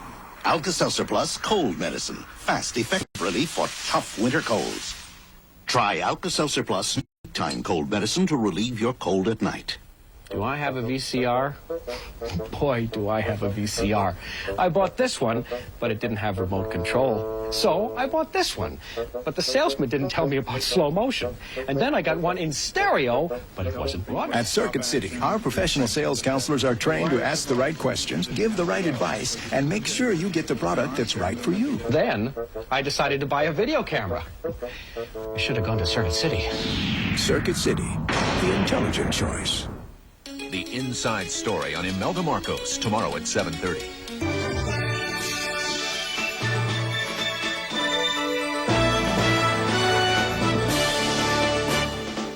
This is CBS News continuing coverage of Campaign 88, Election Night. From CBS News headquarters in New York, here again is Dan Rather. Welcome back again, and time to lean back and say, where are we here? Tantalizingly close for George Bush, but he is not yet there. For Michael Dukakis, it isn't over for him, but his back's to the wall, his shirt tail's on fire, and the bill collector is at the door. Something has to start breaking for him soon, or it will be all over. Now, the polls have just closed in one more state and in Arkansas. As we came to this 8:30 period in the Eastern time zone, this is where things stood. 270 electoral college votes needed to win. George Bush, by our CBS News estimates, had carried the states in red, good for 227 electoral college votes. Dukakis, by our estimate, had carried Massachusetts and the District of Columbia for 16. Now, at 8:30, another state with 6 electoral votes, Arkansas, you saw it just turn white down there, had its polls closed. And our CBS News estimate is that in Arkansas, George Bush has carried it. Michael Dukakis had some hope there. It's a state that often votes Democratic, but it didn't this time. So in the Ozarks, Bush wins it, and this gives Bush another 6 electoral votes, inches him up, ever increasingly toward that 270 mark needed to win. Now gives him 233, Dukakis with 16. It isn't over, but it's getting there. Dukakis now has to look for a breakthrough in Pennsylvania, Illinois, somewhere. This is the way the national vote looks. Remember, we expect about 95 or 100 million votes total to be cast, so in the votes in and counted, it's still very slow. 7% of the precincts now reporting, and this is the way it looks. Now, let me show you how close the presidential race is in some of the key states. We said that it isn't over for Dukakis, but he's got to start rallying somewhere. Let's look at Pennsylvania, a state that nearly everybody in the Dukakis camp said was an absolute teetotal, me-mortal, must-win state for him. 25 electoral votes at stake there, with 2% of the precincts in and reporting. This is nobody's estimate. These are actual votes. Dukakis, in the slow, early going, leads Bush by 54 to 46% in Pennsylvania. In Illinois, land of Lincoln, where Bush thought that Dukakis might be moving on him in recent days, in Illinois, we may not be able to get the graphic up there, another very close race is indicated. Now, here it is, 24 electoral votes. If you're saying to yourself, well, where could the Duke break through and possibly carry a Midwestern state and then turn west and do it? Well, Illinois might be a place. In Maryland, this is a state that Dukakis thought he could win. A close race shapes up there. Again, these are votes actually in and counted. 17% of the precincts in Maryland, and this is the way it looks. That one could go into the wee hours of the morning before a final decision. For Bruce Morton, no good news for Dukakis so far, not really. Massachusetts and the District of Columbia. He didn't crack through in Ohio and Michigan. What message are those voters sending? Well, the message is that he's like a guy with a very small crowbar prying at a very thick wall. You know, he gets a brick here and a brick there, but basically the wall, the Reagan Republican coalition, is holding firm for George Bush. If we take a look at our CBS News exit poll in Ohio, for instance, we can see some of the places where that's happened. George Bush held on to 46% of the union members, held on to 48% of the Catholics, 49% of the blue-collar workers. In fact, A quarter of the people who voted for the Democrat, Howard Metzenbaum, for the Senate, told our interviewers that they voted for George Bush for president. One of the things we might do later on is take a look at how many states went Democratic in the Senate and yet voted for George Bush for president. In any case, the coalition is holding. Now, in the land of it might have been, Monday morning quarterbacking and all that, people in Ohio also told our pollsters, well, if he'd picked John Glenn as his running mate, it would have come out differently. But you never know that. You know, you could play that game all night. Well, you could. And among the things we'll continue to look at is not only George Bush gets very close, not yet over the top, to the point where he can get an electoral college win, if that turns out to be the case, is can he pull in some senators with him? So far, the mood being reflected by the voters seems to be one of satisfaction, keeping incumbents. George Bush, seen as the heir to Ronald Reagan, he's carried that theme very well in the South so far, for example. But so far, for example, in Ohio and in New Jersey, while Bush won the states, the Senate seats were hung on to by Democrats, as Bruce mentioned. So we want to see, as the emphasis begins to turn more to the West, and particularly to California with the biggest electoral vote prize of them all, if George Bush is to have a decisive win, does he have any coattails? How big a mandate does he get? All of those things are still very much up for grabs.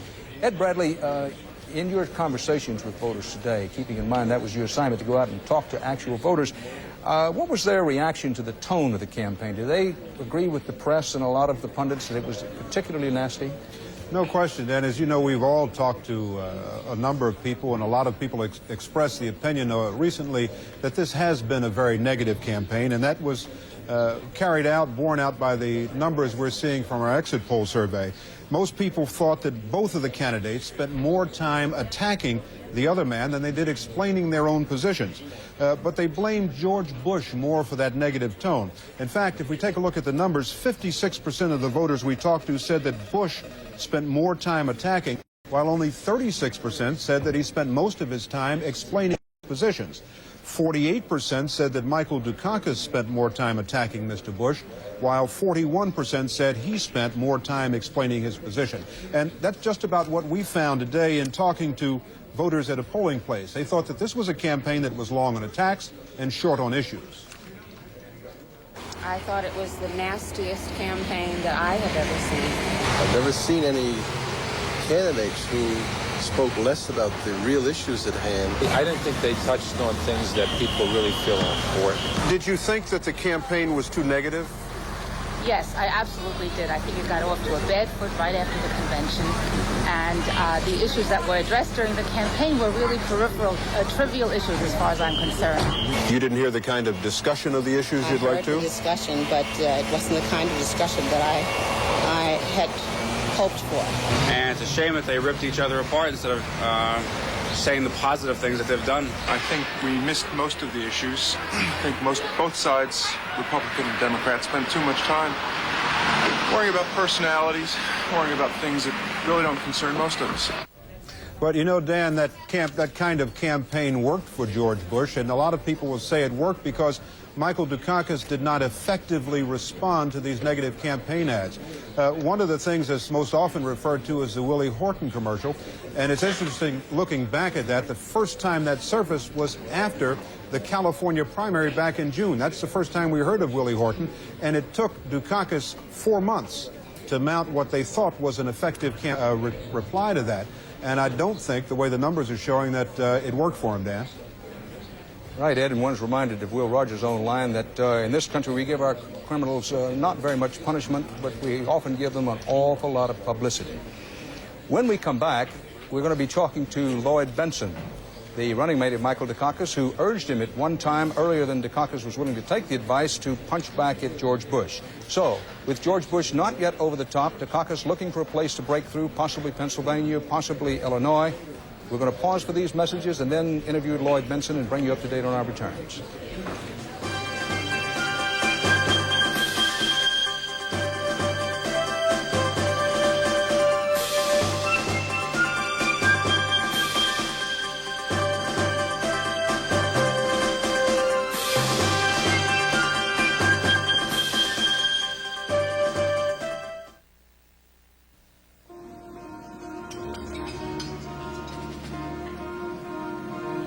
This will be the shot heard around the world.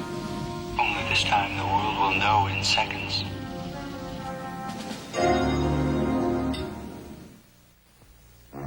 The art of investment and financial security requires painstaking preparation. Bold strokes influenced by a mastery of expertise, creative approaches to annuities and mutual funds, innovative forms of insurance, and comprehensive health services. As one of the strongest diversified financial experts, we have the capabilities to turn the business of investment into an art. The Travelers. You're better off under the umbrella. Susan, can we talk? Sure, Dad. You notice anything different about Mom? She's acting pretty wild for her age. Well, I don't just mean the roller skates. And the motor scooter. She even borrowed my new dress. Come on, Dad, what is it? A balanced diet with the right vitamin nutrition helps people get more out of life. Some are finding Kellogg's Product 19. 100% of 12 vitamins and minerals. Feel good about yourself. Not the, rubber dress. Feel like 19 again.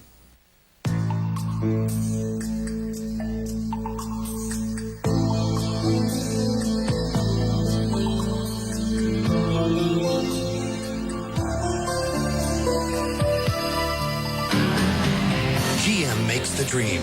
GMAC makes the dream yours with either financing or smart lease. Handled quickly, easily, right at your GM dealers. The dreams of America, GMAC. The new Remington Electroblade vibrating blade system has been an amazing success for those who prefer shaving with a blade. Electroblade's vibrating twin blades glide so easily you'll get the closest, smoothest blade shave you've ever imagined or your money back.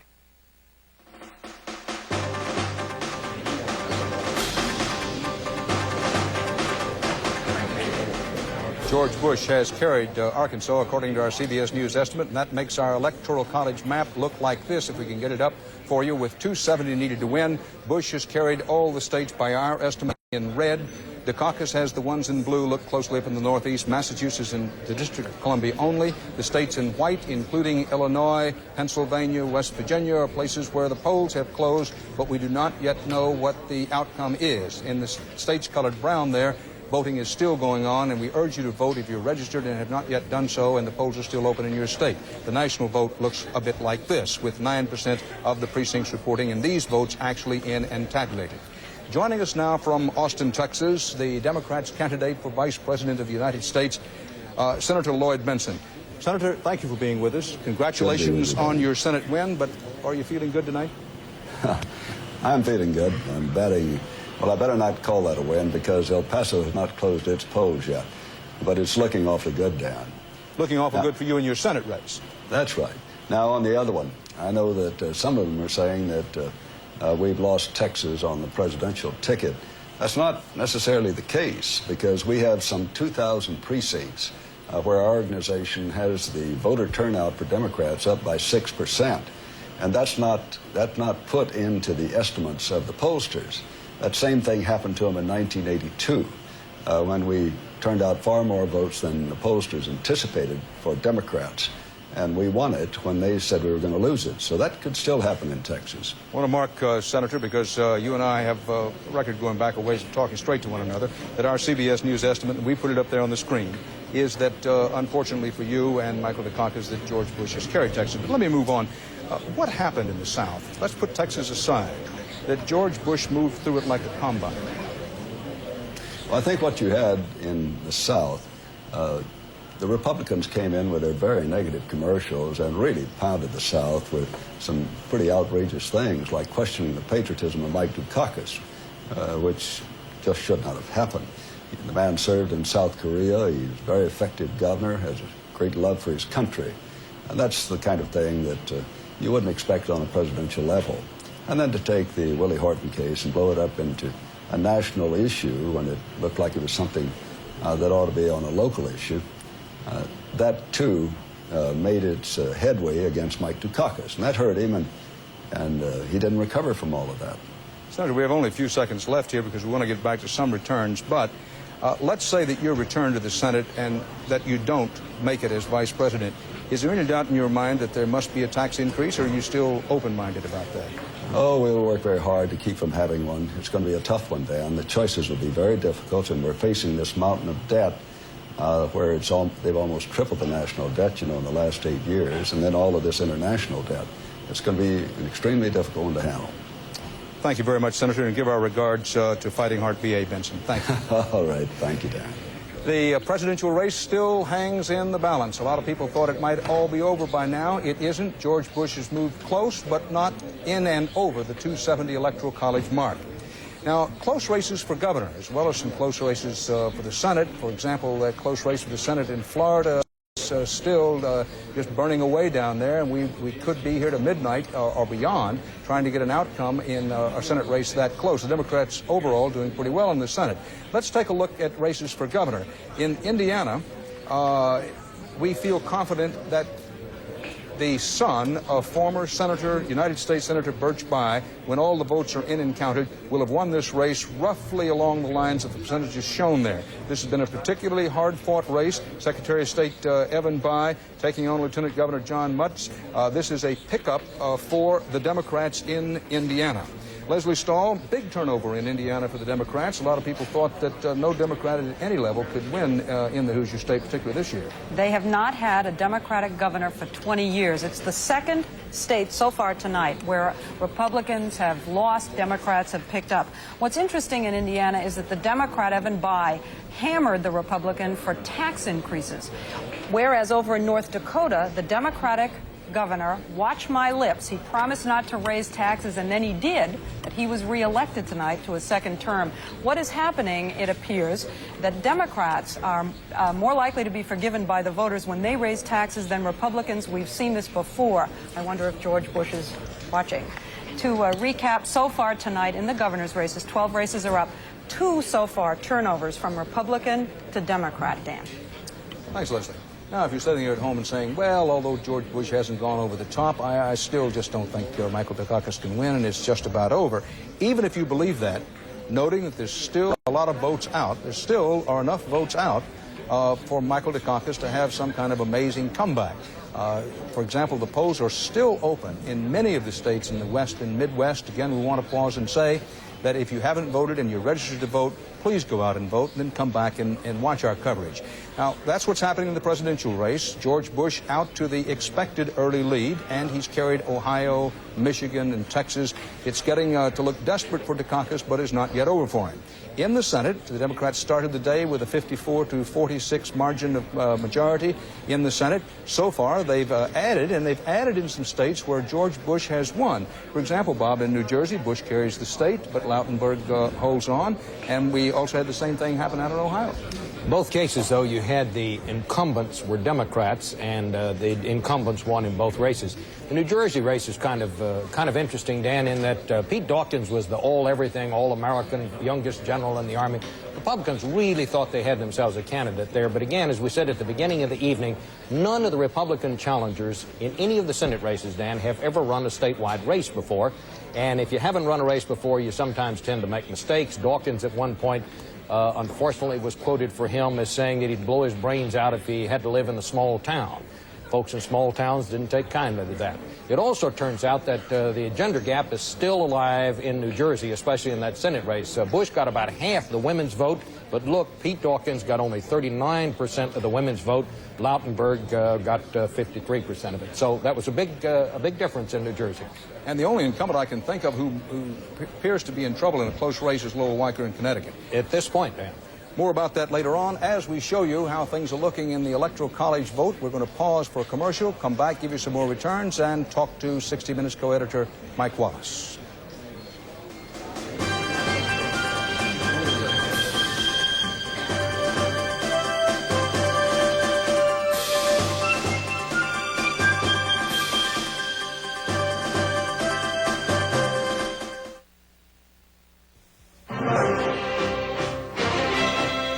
On your path to success, reach for America's strongest financial helping hand, Citicorp and Citibank. More American families own their own homes and attend college with our help, and more get what they want with MasterCard and Visa cards from Citibank than from any other company.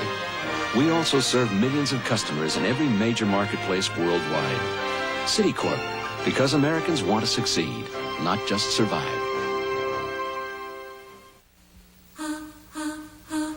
The mood is cotton, the moment your own. Abandon yourself to the feel.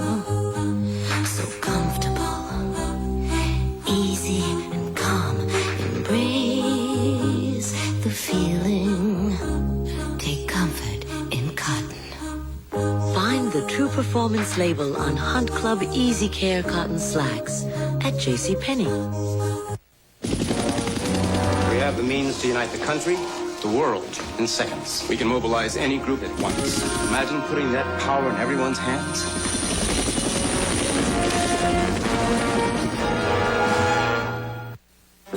When you head out on your own, make sure you take along the right equipment, like this St. John's Bay chamois cloth shirt from JCPenney.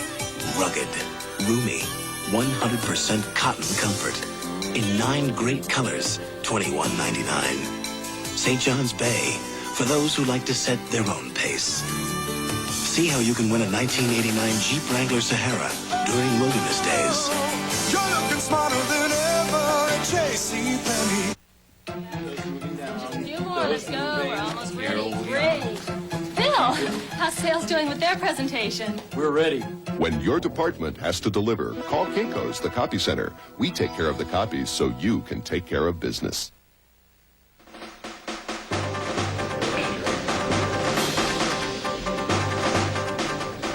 Our CBS News estimate now is that in Connecticut, the campaign forces of George Bush will begin singing Yankee Doodle Dandy. Our CBS News estimate is that when all the votes in Connecticut are in and counted, the winning margin for Bush will be close, but he will have picked up the New England state's 8 electoral votes, and that will make the electoral count for Bush go to 241 with 270 needed to win. Our CBS News estimates are that Bush has carried the states in red, the caucus the ones in blue. So far, only Massachusetts and the District of Columbia. The ones in white, including Illinois and Pennsylvania, are states where the polls have closed, but we do not yet have enough information to say that they've been decided. All the states in brown still have the polls open, voting going on there. If you haven't voted and you're eligible to do so, please do so. The national vote now with 11% of the precincts in and reporting. These are actual votes tabulated. 57 to 43%, Bush running ahead of Dukakis. In the race for the United States Senate, 54-46 was the way the day started. This becomes one of the stories of the evening now. Does Bush have any coattails? Do the Democrats hold on to, add to, or lose their majority in the Senate? Of the 33 Senate races up for grabs today, so far, the Democrats have won 11, the Republicans have won 5, 17 remain undecided. So it's mathematically possible for the Republicans still to win control of the Senate. Mathematically possible. All 435 House seats are up in today's balloting. Our CBS News estimates are that the Democrats have won 100, the Republicans have won 48, 287 remain undecided. In the race for the various governorships, 12 up today. The Democrats, we estimate, have won 4, the Republicans 4, 4 undecided. Bush very close to having the Electoral College win he needs by our estimate, but he does not yet have it. So stay here with us. Dan Rather at CBS News Election Headquarters in New York.